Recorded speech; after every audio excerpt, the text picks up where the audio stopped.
មុនខ្ញុំដឹងខ្លួនខំពេលនេះខ្ញុំបានជាប់ឈ្មោះសាវ៉ាព្រោះតែលួចលាងស្នេហាមិនខ្វល់ពីរូបជីវ៉ាទឹកណាបើសិនជាមានជាតិក្រោយសូមឲ្យរូបខ្ញុំជួបនាងម្ដងទៀតខ្ញុំនឹងកែប្រែមានមិនចង់ធ្វើខុសដូចជានេះឡើយចង់សុំទោសក្រុមយ៉ាងកំហុសទាំងប៉ុន្មានធ្លាប់ខំគ្រាមុនសំដីដល់ផ្អែមល្ហែងកាយវិការតន់ភ្លន់ខ្ញុំចង់ជួបម្ដងទៀត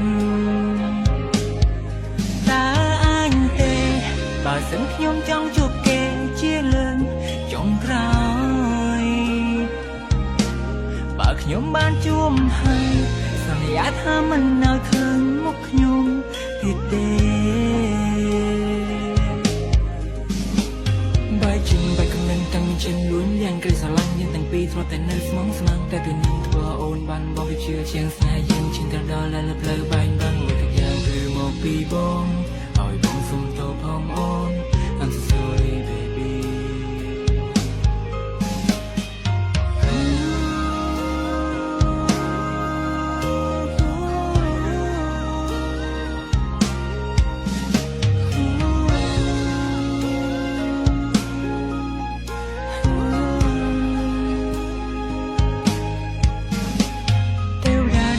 ខ្ញុំគឺជានាងធ្វើខំគ្រប់យ៉ាងគ្រាមុនធ្លាប់តែក្អេងក្អាង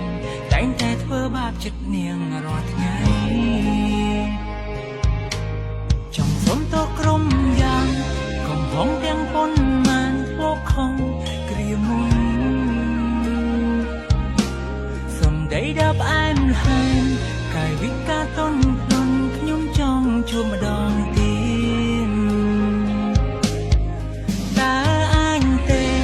បើសិនខ្ញុំចង់ជួបគេជាលើកចុងក្រោយបើខ្ញុំបានជួបហើយសន្យាថាមិននៅឃើញមុខខ្ញុំទៀតទេ